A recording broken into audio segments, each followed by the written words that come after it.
Gentiles amigos de Mirada Profunda, este espacio de periodismo sin compromisos, bienvenidos.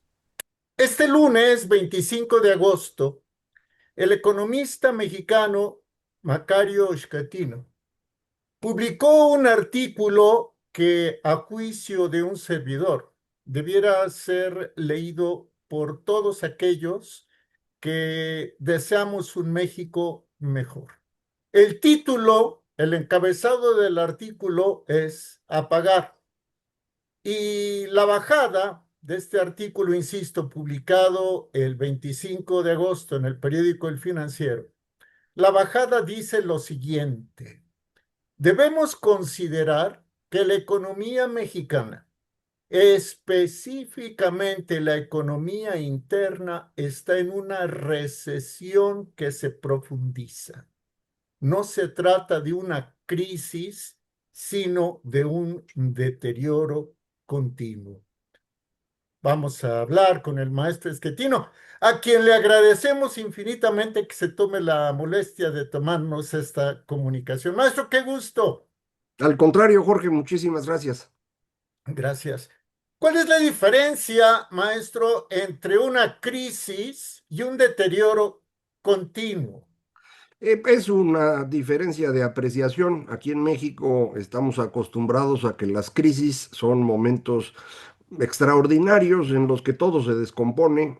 Los viejitos nos acordamos de la crisis en 76, en 82, en 87, en 95, que fueron momentos muy complicados en los que prácticamente en 1 o 2 semanas todo era mucho más difícil, se perdían empleos, había una inflación brutal, esos ajustes muy bruscos que en el caso de México en estos años que mencioné, iban acompañados de una gran depreciación del peso o devaluación en ese momento, pues eran espantosos. Lo que vivimos hoy no es así, no es un golpe de momento, es más bien una tendencia negativa continua, por eso le llamo deterioro, sin que de un día para otro las cosas sean espantosas, simplemente van siendo más feas poquito a poquito, y ya que las ve uno en un periodo largo, pues sí se siente feo, ¿no? Oiga, maestro, y entonces de continuar esta tendencia de deterioro continuo, llegaremos a una crisis como la del 76, la del 82, la del 85, etcétera. Esas crisis, en el caso de México, estuvieron asociadas a un problema con el sector externo.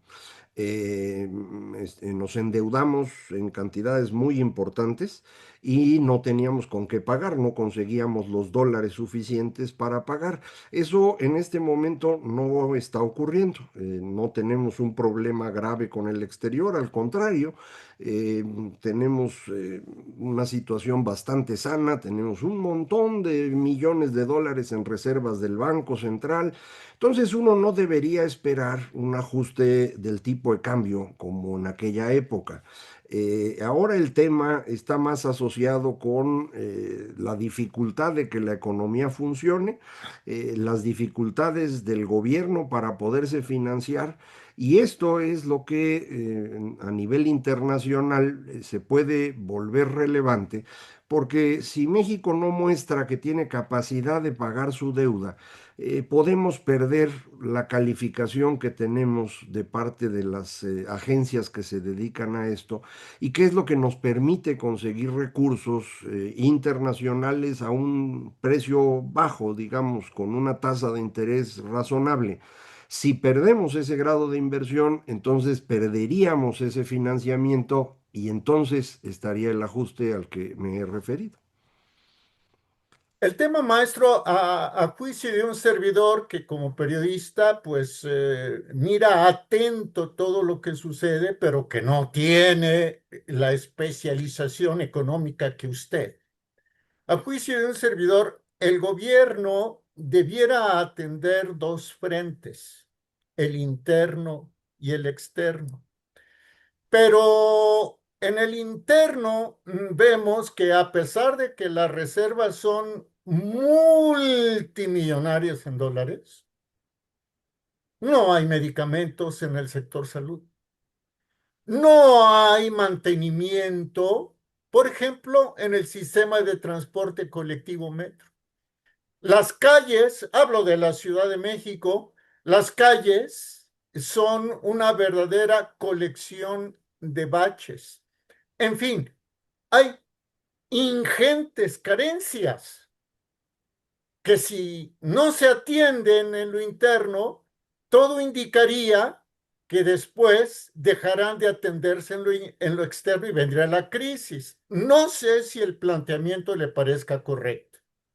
Eh, las reservas que tenemos en el Banco de México nos sirven para no tener problemas con el sector externo, Ok.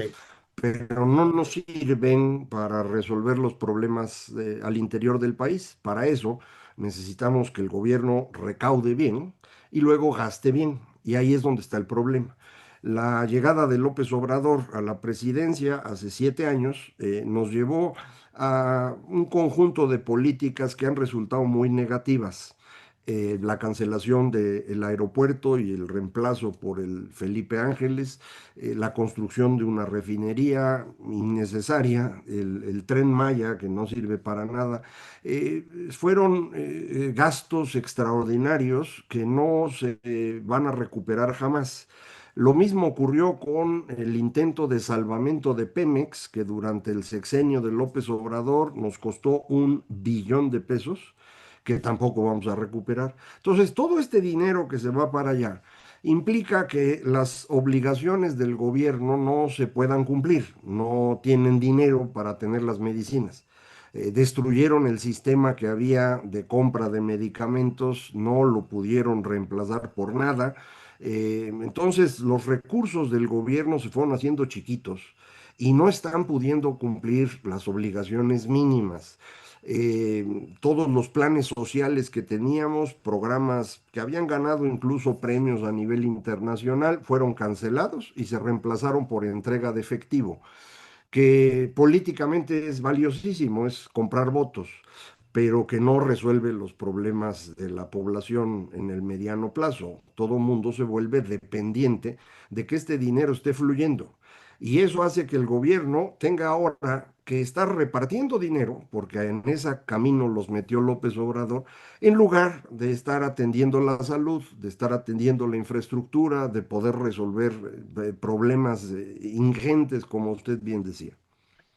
Leíamos en la conclusión de su artículo de este 25 de agosto, titulado Apagar en el Financiero, que pues estamos prácticamente en el momento en el que ya tampoco hay dinero para las transferencias de efectivo para la gente, maestro. Eh, Algo así, yo aprovecho aquí para corregir una cifra que puse ahí que es errónea. Decía yo, López Obrador lo que hizo fue construir una gran burbuja de ingresos ficticios entre 2022 y 2024 para asegurarse con ello de ganar la elección. Y decía yo, esto costó 8 billones de pesos. Eso fue una exageración mía que quiero corregir aprovechando esta oportunidad. Esos 8 billones es el incremento de deuda de todo el gobierno desde que llegó López Obrador hasta este mes de junio, pero no toda la deuda se debe a eso, ¿no? En realidad, lo que López Obrador se gastó para asegurar la elección fueron 4 billones, que sigue siendo una cantidad inmensa. Lo que se gastó en Pemex, las 3 obras que ya le comentaba yo, $500 millones repartido a la gente por encima de lo esperable, el costo financiero asociado, eso nos da estos 4 billones que ahora todos pagamos, es decir, usó dinero de nosotros para ganar la elección a su favor. Y esto para mí es absolutamente inmoral.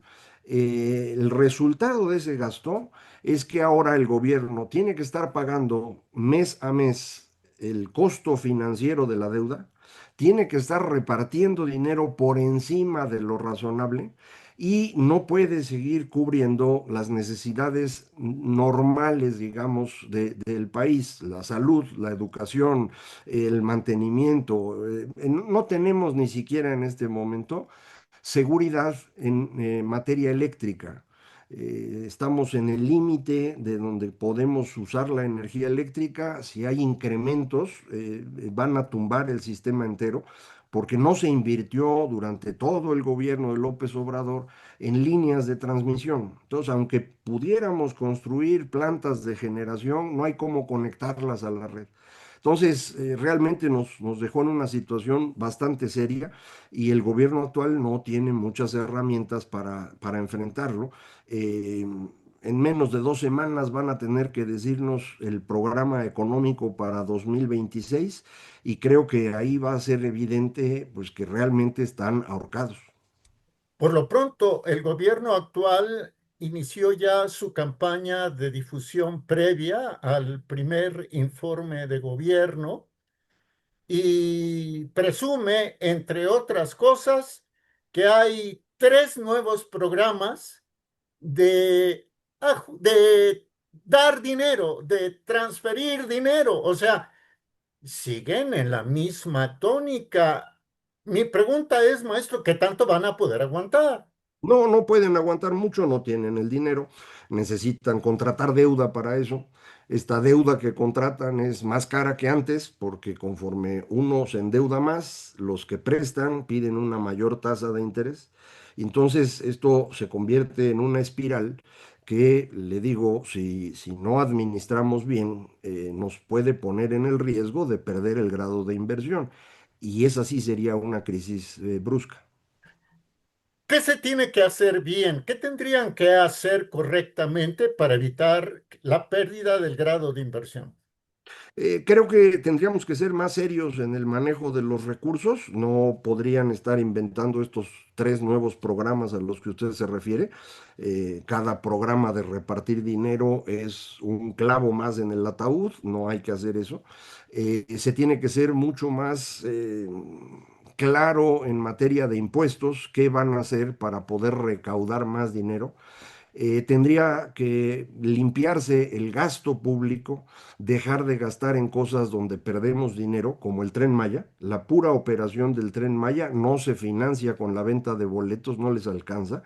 Estamos subsidiando el tren, estamos subsidiando Mexicana, seguimos subsidiando Dos Bocas, nos sigue costando más de lo que gana el aeropuerto Felipe Ángeles.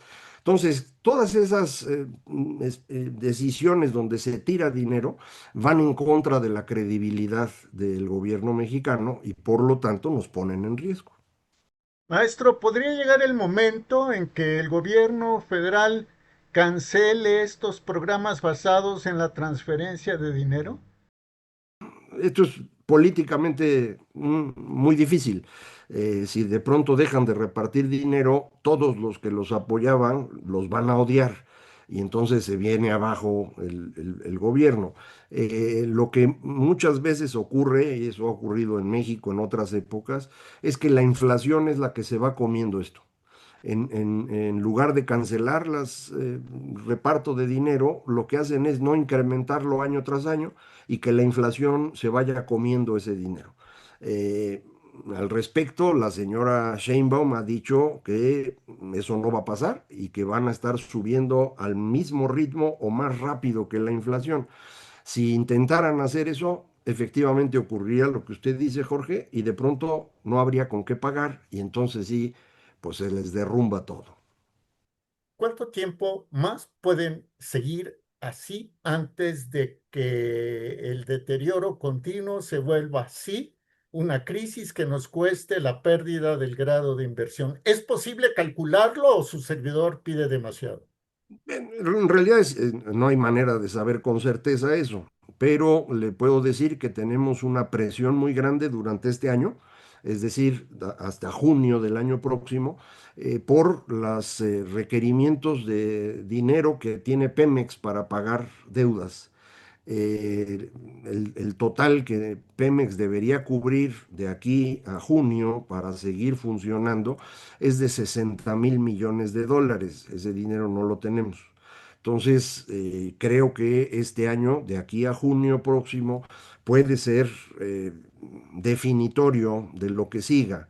Insisto, cuando presente Hacienda su programa económico, es probable que de pronto nos salgan con que hay que hacer una reforma fiscal y que necesitan recaudar más porque no tienen dinero y entonces va a empezar a crujir todo. Si esto va a terminar en una crisis hacia mediados del próximo año o realmente hacia 2027, es algo que nadie puede prever. Pues a ver si se atreven a cobrarles impuestos, por ejemplo, a todos aquellos que están en la economía informal y, Eso es imposible. y que de alguna forma pues son manejados con criterios políticos desde el poder, ¿no? Así Entonces, si no es a ellos, maestro, ¿a quiénes le van a sacar dinero? ¿A los mismos, a los que ya de por sí tienen exactamente la a usted y competencia? a mí. Sí, sí, sí. El maestro Macario Schettino, aquí en Mirada Profunda, un espacio de periodismo sin compromisos y sobre todo gracias a usted porque como siempre decimos, nos ve, nos oye y participa. Hasta la próxima.